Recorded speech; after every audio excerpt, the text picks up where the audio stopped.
오늘 하나님의 말씀은 열왕기상 17장입니다. 열왕기상 17장 1절에서 7절의 말씀입니다. 구약성경 544쪽입니다. 열왕기상 17장 1절에서 7절의 말씀 교독으로 봉독하겠습니다. 길르앗에 우거하는 자 중에 디셉 사람 엘리야가 아합에게 말하되 내가 섬기는 이스라엘의 하나님 여호와께서 살아계심을 두고 맹세하노니 내 말이 없으면 수년 동안 비도 이슬도 있지 아니하리라 하니라. 여호와의 말씀이 엘리야에게 임하여 이르시되 너는 여기서 떠나 동쪽으로 가서 요단 앞 그릿 시냇가에 숨고 그 시냇물을 마시라. 내가 까마귀들에게 명령하여 거기서 너를 먹이게 하리라. 그가 여호와의 말씀과 같이 하여 곧 가서 요단 앞 그릿 시냇가에 머물매 까마귀들이 아침에도 떡과 고기를 저녁에도 떡과 고기를 가져왔고 그가 시냇물을 마셨으나 땅에 비가 내리지 아니하므로 얼마 후에 그 시내가 마르니라. 아멘. 네, 우리 배단위 찬양대의 귀한 찬양 감사를 드립니다. 찬양을 들으면서 그런 생각을 해봤어요. 이 수요 예배 시간에 만약에 배단위 찬양대에 찬양이 없었다면 어땠을까요? 생각하기도 싫습니다. 말씀을 전하고 증거하기에 앞서서 이 배단위 찬양대의 찬양을 듣는 것이 말씀을 전하는 저에게도 큰 힘이 되고요, 또 준비도 되고 다짐도 되는 그런 시간이다, 이렇게 생각이 됩니다. 아마 듣는 여러분, 예배에 참여하신 분들도 마찬가지라고 생각이 됩니다.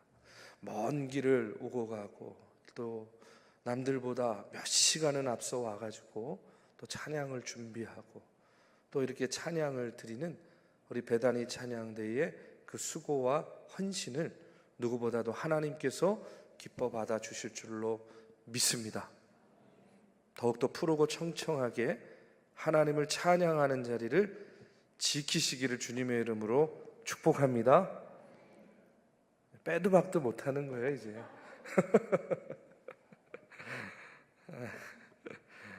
진심입니다. 진심. 너무나 감사해서 그래요.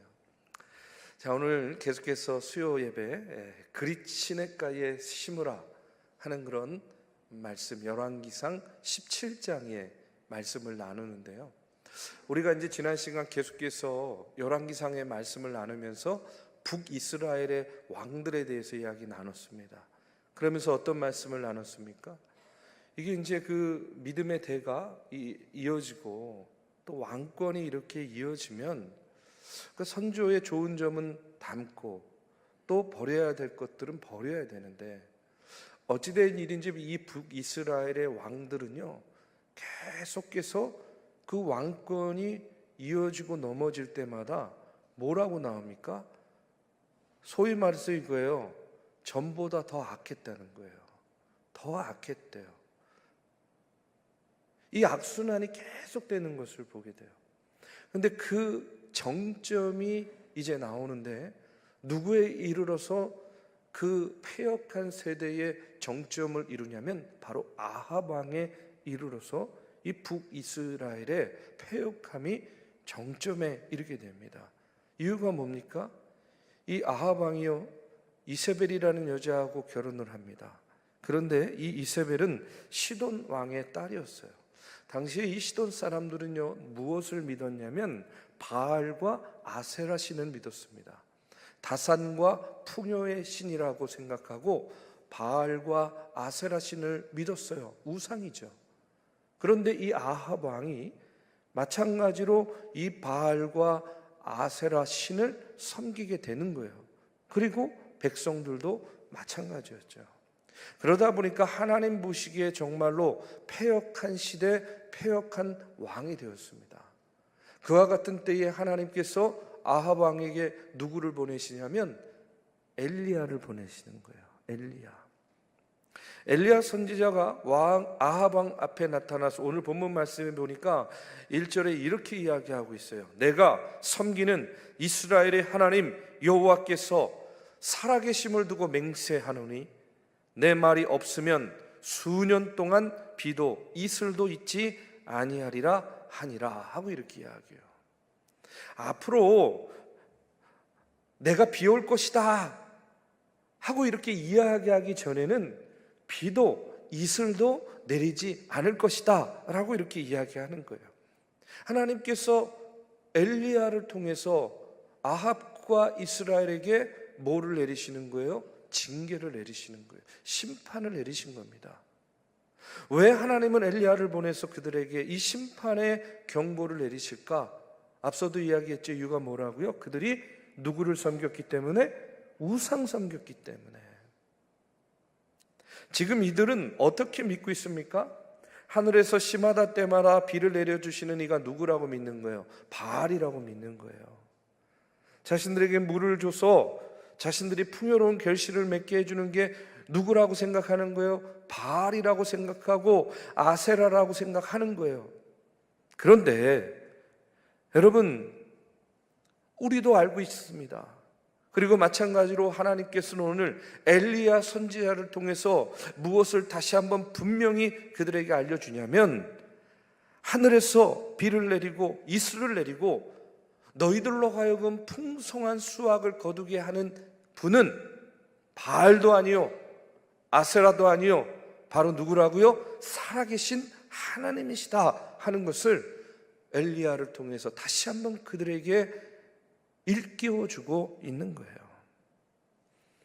그래서 하나님은요, 엘리야를 통해서 내 말이 없으면 앞으로 수년 동안 이스라엘의 비도 이슬도 내리지 않을 것이다 하고 이렇게 선언하고 있는 겁니다. 엘리야의 예언대로 비가 정말로 안 오는 겁니다. 3년 반 동안 비가 내리지 않았어요. 여러분, 비가 내리지 않으면 어떻게 됩니까? 뭐가 모자라요? 물이 없잖아요. 인간이 이 땅에 사는 동안에요, 정말로 가장 없어서는 안 되는 것 하나가 있어요. 그게 뭐냐면 물입니다. 물은 정말로 중요해요. 여러분, 고대 근동의 지방에 베두인이라는 민족이 있습니다. 지금도 있습니다. 사막에서 살죠. 광야에서 살고. 그런데 그런 얘기 들었어요. 예전에 그들은요, 물 한 컵으로 몸 씻고 입 닦고 뒤까지 처리했대요. 여러분, 가능하실 것 같습니까? 물 한 컵으로 몸 닦고 입 닦고 뒤까지 처리했대요. 왜 그렇습니까? 물이 귀하니까. 물이 없으니까. 그 사막에, 그 광야에 물이 귀하니까. 그런데 엘리야 선지자가 우상 숭배에 대한 심판으로 이제 이스라엘에 비가 내리지 않으니까 어떤 일이 벌어져요? 그것도 몇 년이요? 3년 반. 3달 반이 아닙니다.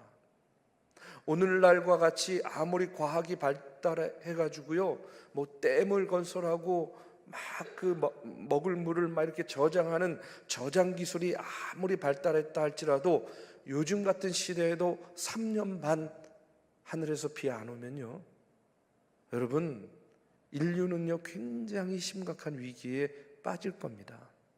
그런데 이스라엘에 3년 반 동안이나 비가 오지 않았어요. 이유는 뭡니까? 하나님께서 그들이 믿고 있던 우상, 그들이 비를 내리고 물을 준다고 생각했던 이 바알을요, 하나님께서 처벌하시는 거예요. 그리고 그 바알 신을 따라간 하나님의 백성도 같이 징계하고 계시는 겁니다. 여러분, 출애굽할 때 하나님께서 모세를 애굽의 바로왕 앞에 보내셔가지고 어떻게 합니까? 10가지 재앙을 내리잖아요. 그런데 그 10가지 재앙의 하나하나가 뭐에 대한 심판이었냐면 바로 애굽의 우상들에 대한 심판이었어요. 애굽의 우상들에 대해서 하나님께서 누가 진짜인지를 보여주면서 그들에게 재앙으로 심판하시는 거예요. 마찬가지로 오늘 말씀도 그렇습니다. 엘리야를 통해서 이 악한 이방의 신들, 우상이 가짜다라는 것을 분명히 알려주고 있는 거예요. 그런데 오늘 말씀을 통해서 저는요, 우리가 먼저 깨달아야 될 것이 있다고 생각해요. 그것은 뭐냐면 하나님의 징계를 통해서 그 징계 이면에 있는 하나님의 사랑을 우리가 깨달아야 된다는 겁니다. 왜 그러냐면 여러분, 우리가 자녀를 양육할 때도 그렇지 않습니까? 칭찬하고 격려해가지고 하루하루 키워나가면 그것보다 좋은 방법이 없겠죠.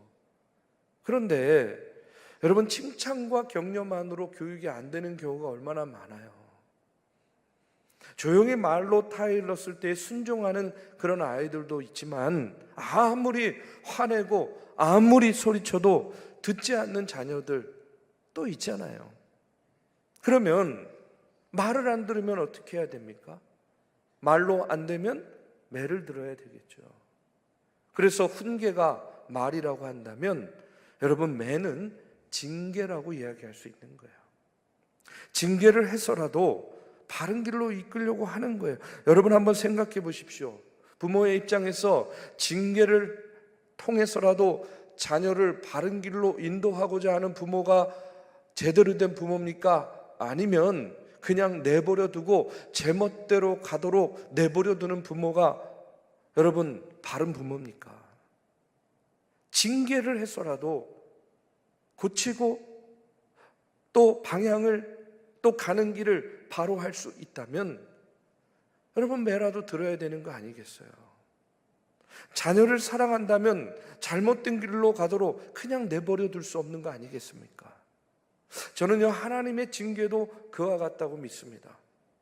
칼빈은요, 이런 얘기했습니다.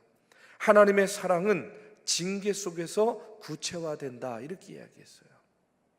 아합 왕 시대에 이스라엘 백성들이 하나님 배반하고 우상 숭배했기 때문에 3년 반 동안이나 비가 내리지 않습니다. 그런데 하나님께서 이들을 징계하는 이유가 무엇이냐는 거예요.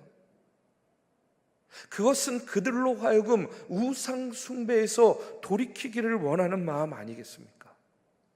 만약 하나님께서 북이스라엘이 우상 숭배하는 모습을 보고 그들을 그냥 심판하시고자 결정했다고 한다면 여러분, 엘리야 선지자 보낼 이유가 어디 있겠습니까? 이와 같은 징계를 내리실 이유가 또 어디 있겠습니까? 그냥 버리면 되죠. 그냥 심판하면 되죠. 아니, 무관심하면 되는 거 아니겠습니까? 그렇기 때문에 저는요, 징계도 하나님의 사랑의 방법 중에 하나다, 이렇게 말씀드리고 싶어요. 히브리서 12장 7절에서 8절의 말씀에 보면 이런 말씀이 나옵니다. 너희가 참음은 징계를 받기 위함이라. 하나님의 아들과 같이 너희를 대우하시나니 어찌 아버지가 징계하지 않는 아들이 있으리요? 징계는 다 받는 것이거늘 너희에게 없으면 사생자요 친아들이 아니니라 하고 이렇게 이야기해요.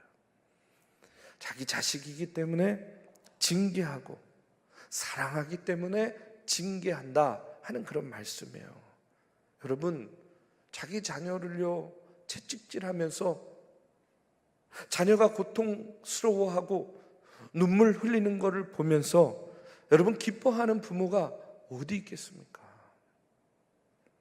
자식을 징계하는 부모의 마음은 얼마나 자식보다 더 아프고 얼마나 더 고통스럽겠어요. 하나님의 마음도 그와 같다는 거예요. 징계하시는 하나님의 마음은 더 고통스럽다는 그런 이야기입니다. 이스라엘이 고난을 당하고 하나님의 징계를 받은 것은 그들이 하나님을 버리고 바알을 숭배했기 때문입니다.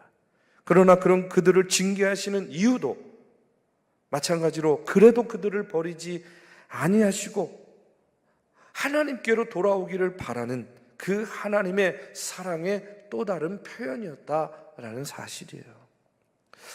우리 사랑하는 믿음의 성도 여러분, 오늘 우리 안에도 우상이 있어요. 오늘 우리 안에도 바알이 있습니다. 그것은 뭐냐면 하나님보다 더 우선하고 하나님보다 더 사랑하는 것은 그것이 무엇이든지 바알이요 우상이 되는 겁니다. 그렇다고 한다면 오늘 바알을 숭배하는 아합과 이스라엘 백성들을 엘리야를 통해서 3년 반 동안이나 비가 내리지 않는 징계를 하시는 이 하나님의 모습을 통해서 우리가 어떻게 해야 되겠습니까? 우리 안에 있는 바알, 우리 안에 있는 우상, 아니, 내가 하나님보다 더 우선하고 사랑하는 것이 있다면 하나님의 징계의 손이 우리에게 미치기 전에 우리가 먼저 내려놔야 될 줄로 믿습니다. 여러분, 한번 마음속으로 이 시간에 한번 마음으로 묵상해 보시기 바라요. 내 안에 바알은 무엇인가? 내 안에 지금 하나님보다 우선하고 있는 것이 무엇인가? 만약에 떠오르는 것이 있다고 한다면 여러분, 오늘 이 시간에 주님의 십자가 앞에 내려놓으시기 바랍니다. 빨리 그것을 내려놓고 회개하고 하나님께 돌아오는 것이요, 가장 하나님께서 바라시는 일이고 우리가 하나님의 징계 가운데 머물지 않게 되는 일임을 우리가 다시 한번 오늘의 말씀을 통해서 깨달으시기를 주님의 이름으로 축복합니다. 이어지는 말씀을 보면 하나님은요, 엘리야를요, 그릿 시냇가에 숨으라 이렇게 명령하고 계세요. 3절 4절에 보니까 너는 여기서 떠나 동쪽으로 가서 요단 앞 그릿 시냇가에 숨고 그 시냇물을 마시라. 내가 까마귀들에게 명령하여 거기서 너를 먹이게 하리라 하고 이렇게 이야기합니다. 하나님께서 엘리야 선지자를 그릿 시냇가에 숨으라고 하신 이유가 뭐겠습니까? 엘리야가 이렇게 선포하니까 이제 아합이요, 엘리야의 생명을 노리는 거죠. 죽이고자 하는 겁니다. 그러니까 엘리야의 생명을 보호하고 지켜주시기 위해서 어디로? 그릿 시냇가로 가서 숨으라 하고 이렇게 말씀하고 계시는 거예요. 여러분, 참 아이러니하지 않습니까? 엘리야가 지금 자신의 말을 한 것이 아니에요. 뭐라고 이야기해요? 살아계신 하나님의 이름으로 자기가 선포한다, 딱 이러고선 하나님의 말씀을 전한 거예요. 그리고 그것을 듣는 아합이나 이스라엘 백성 입장에서 보면 엘리야에게 고마워해야 되는 거 아닙니까? 그냥 내버려 두면 죽는 길이죠. 그런데 그들에게 기회를 주는 거예요. 깨달으라는 거예요. 돌아오라는 거예요. 우상 숭배를 멈추라는 겁니다. 그 메시지를 전해줬어요. 그런데 자신들을 위해서 소위 말해서 생명의 말을 전했는데 듣는 이가 어떻게 해요? 들은 이가 죽이고자 하는 거예요.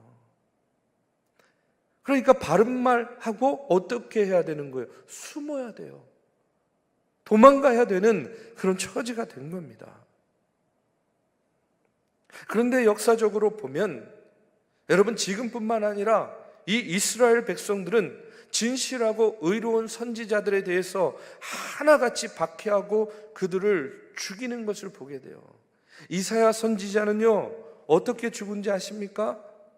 므낫세 왕에 의해서 톱으로요, 몸뚱이가 2동강 나가지고 죽었어요. 끔찍하죠? 예레미야 선지자는요, 감옥에 갇혀서 굶주리고 온갖 수모를 당하다가 이스라엘이 바벨론에 의해서 멸망당할 때에 애굽으로 인질로 잡혀가서 끝내 돌아오지 못했어요. 자, 신약에 와서 세례 요한, 주님의 길을 예비한 세례 요한은 어떻게 죽었습니까? 목이 잘려 죽었잖아요. 예수님은요, 십자가에 달려 죽으셨어요. 이스라엘 백성들이 왜 진실하고 의로운 선지자들을 이렇게 박해하고 죽였는가? 그것은요, 한마디로 얘기하면 바른 말했기 때문에 그런 거예요. 바른 말했다고. 불의와 죄악을 책망하고 그들에게 바른 말했기 때문에. 여러분, 거짓 선지자들은요, 죽을 일이 없어요. 왜요? 바른 말 안 해도 돼요. 생명의 말 안 해도 돼요. 그냥 사람들 귀에 듣기에 좋은 말, 그 비유 맞추는 말, 이런 말 하면 되기 때문에 거짓 선지자들은요, 죽을 일이 없었다는 겁니다. 그렇기 때문에 거짓 선지자들은 미움을 당할 일도, 박해를 당할 이유도 없었던 거죠. 여러분, 이때만 그렇습니까? 우리도 그래요. 사람들은요, 자기에게 진실을 말하고 바른 말하는 사람 좋아합니까? 안 좋아합니까? 안 좋아해요. 상대방이 아무리 옳은 말을 해도 내 생각과 내 주장과 다르면요, 좋아하지 않습니다. 때로는 거짓말이라고 해도 칭찬해주고 듣기 좋은 말 해주는 사람, 그런 사람 좋아하는 거예요. 오늘날 한국 교회도요 마찬가지입니다. 한국 교회의 성도들도 죄를 책망하고 바른 말하는 목사 좋아하지 않아요. 목사가 죄 짓지 말고 바르게 살아야 된다 이렇게 설교하면요, 아유 우리 목사님은 사랑이 없어, 아유 우리 목사님은 율법주의자 같아, 이렇게 반응해요. 그러다 보니까 오늘날 한국 교회의 강단에서 여러분 그 설교의 죄에 대한 책망과 그 깨달음에 대한 그 비판의 설교들이 점점 사라져가고 있어요. 천국과 지옥에 대해서 설교하잖아요. 수준 없다. 요즘에 어떤 시대인데 천국과 지옥에 대해서 설교하냐 이렇게 반응해요. 싫어합니다. 저도요 실제로 이런 말 들었어요. 어떤 분이 저한테 그런 얘기 하시더라고요. 목사님, 한 주간 동안 피곤하게 살다가 교회에 왔는데 맨날 죄 짓지 마라, 회개하라, 좀 이런 설교만 하지 마시고 좀 축복하는 말, 좀 잘했다 칭찬하는 말, 격려하는 말 좀 하세요, 이렇게 얘기하는 거예요. 여러분, 저도 왜 안 하고 있겠습니까? 왜 그러고 싶지 않겠습니까? 왜 그런 말만 하고 싶지 않겠어요? 그런데 여러분, 우리가 교회에 덕담 들으려고 오는 거 아니잖아요. 그렇지 않습니까? 그리고 한 주간 동안 세상에 살면서 그렇죠, 바쁘고 피곤하고 분주했어요. 그런데 바쁘기 때문에 죄 지었고 피곤해서 죄 짓고 분주해서 죄 지은 일들이 얼마나 많이 있습니까? 이리저리 죄 짓고 살다가 주님 전에 나와 예배하는데, 그런데 여러분, 내 자신의 죄에 대한 깨달음이 있어야 회개가 가능한 거 아니겠어요? 회개를 해야만 용서받는 거 아니겠습니까? 여러분, 하나님께부터 받는 축복 가운데 용서의 축복만큼 더 좋은 축복이 어디 있냐는 거예요. 그리고 여러분, 목사가 축복받으세요, 축복받으세요 한다고 축복받는 게 아니에요. 하나님께서 주셔야 축복받는 거 아닙니까? 그 축복의 주권은 누구에게 있는 거예요? 하나님께 있는 겁니다. 그렇죠? 저는요, 죄에 대해서 말하는 것이 아니라 죄를 회개해야 축복받는다 하는 그런 축복의 말씀을 전하는 거예요. 목사는 성도가 듣고 싶은 말을 하는 것이 아니라 성도들이 들어야 될 하나님의 말씀을 전하는 자가 되어야 된다고 믿습니다. 예수님은요, 니고데모에게 뭐라고 이야기합니까? 사람이 거듭나지 아니하면 하나님 나라에 들어갈 수 없다라고 이야기하잖아요. 거듭나야 하나님 나라에 들어간다. 하나님의 말씀을 마음에 받아들이고 우리가 그 말씀 가운데에 깨달음과 회개가 있어야 여러분, 우리가 하나님 나라의 백성이 될 수 있다, 이렇게 이야기하고 있어요. 오늘 하나님께서는 엘리야에게 우상 숭배자들이 들어야 될 하나님의 말씀을 선포하게 하셨어요. 듣기 싫은 소리를 듣고 또 그를 죽이고자 하는 그 악한 손길에서 보호하기 위해서 엘리야를 그리 시냇가로 보내십니다. 저는 이렇게 믿습니다. 여러분, 이 세상에서 하나님보다 안전한 피난처는 없습니다. 오늘 하나님께서는 우리의 그리 시냇가가 되어주시는 줄로 믿습니다. 우리는요, 하나님께 피하고 하나님을 피난처로 삼아서 하나님의 안전함 가운데에 여러분, 이 험난한 세상을요, 하나님과 함께 살아가시기를 바랍니다. 하나님께서는 엘리야 선지자를 그리 시냇가에 숨기시고 안전하게 지켜 보호해 주셨어요. 이어지는 말씀에 보면, 그런데 하나님이 또 약속하십니다. 뭘 약속하시냐면, 하나님께서 엘리야를 먹이시는데 어떻게 먹이시느냐? 4절에서 7절에 보니까 그 시냇물을 마시라. 내가 까마귀들에게 명령하여 거기서 너를 먹이게 하리라. 그가 여호와의 말씀과 같이 하여 곧 가서 요단 앞 그리 시냇가에 머물매 까마귀들이 아침에도 떡과 고기를 저녁에도 떡과 고기를 가져왔고 그가 시냇물을 마셨으나 땅에 비가 내리지 아니하므로 얼마 후에 그 시내가 마르니라. 이렇게 이야기해요. 까마귀가 먹이는 거예요. 여러분, 까마귀가 엘리야를 먹이는 겁니다. 이 까마귀가 엘리야 선지자를 먹여주는 사건을 통해서 우리가 깨달아야 될 바가 무엇이냐? 저는요, 딱 한마디가 생각났어요. 그게 뭐냐면 전적인 의탁이라는 거예요. 전적인 의탁. 지금 엘리야가 할 수 있는 것은 아무것도 없어요. 그런데 엘리야가 아무것도 할 수 없는 그 순간에 하나님께서 일을 하시는데 누구를 통해서 일하십니까? 까마귀를 통해서 일하는 거예요. 엘리야는 자신이 무엇인가를 하기보다는 자신은 아무것도 하지 않고 하나님께서 준비하고 하나님께서 이끄시는 대로 자기를 전적으로 하나님께 맡기는 전적인 의탁을 훈련받는 3년 6개월의 시간이 되었다는 겁니다. 죽을 수밖에 없는 상황 속에서 자기 스스로가 생존을 위해서 할 수 있는 아무것도 없었어요.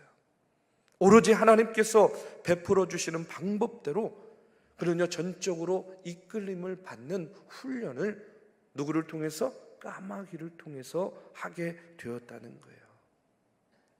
저와 여러분도 하나님께 전적으로 의탁하는 삶이 되어야 돼요.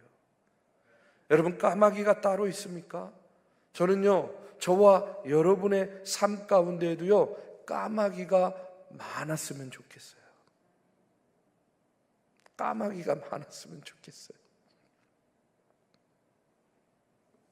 어떤 목사님이요, 그런 얘기 하시더라고요. 자기는요, 목회하는 동안에 늘 까마귀가 물어다 주는 것을 먹으면서 살았다고. 목회자의 삶이 넉넉하지 않았는데 항상 부족할 때마다 까마귀가 엘리야를 먹이듯이 하나님이요, 이 사람 저 사람을 통해서 그렇게 채워주시더라는 거예요. 공급해 주시더라는 거예요. 그래서 자기는 목회하는 동안에 까마귀가 먹여주는 것을 먹고 목회할 수 있었다, 이렇게 고백하는 것을 들은 적이 있습니다. 여러분, 저도 마찬가지예요.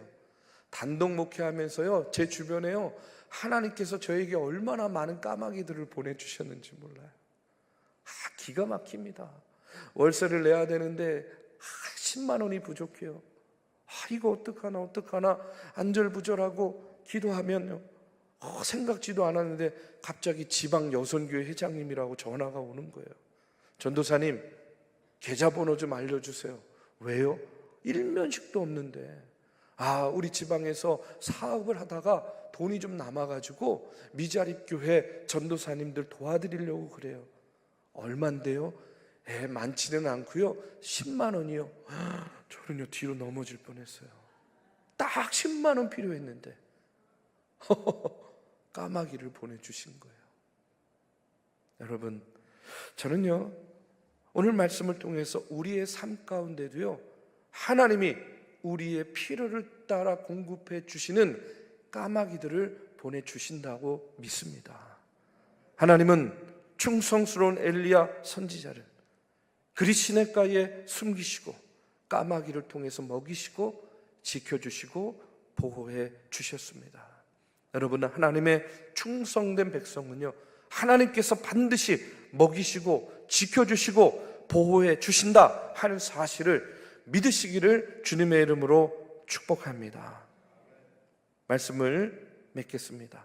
이스라엘 사람들은 만복의 근원이신 하나님을 떠나 바알이라는 우상을 섬겼기 때문에 그에 대한 징계로 3년 반 동안이나 비가 내리지 않아서 흉년과 기근에 시달렸습니다. 여러분, 우리에게도 하나님보다 우선하는 것이 있다고 한다면 우리 안에 있는 바알, 하나님의 십자가 앞에 얼른 내려놓으시기를 바랍니다. 하나님께 내려놓고 징계 전에 우리가 하나님께로 돌아와야 됩니다. 돌이켜야 됩니다. 그리고 하나님께서는 엘리야 선지자를 그리 시냇가에 숨기시고 까마귀를 통해서 먹이시고 지켜주시고 보호해 주셨습니다. 우리가 하나님의 충성된 일꾼이 되면 까마귀를 통해서라도 하나님은요 반드시 먹이시고 지켜주시고 채워주시는 줄로 믿습니다. 오늘 엘리야 선지자의 하나님이 오늘 나의 하나님임을 여러분 믿으시고 하나님의 품 안에서 그리 시냇가와 같은 그런 하나님의 공급하심을 따라 이 어려운 때를 하나님의 풍성한 은혜로 살아가시는 저와 여러분이 되시기를 주님의 이름으로 축복합니다.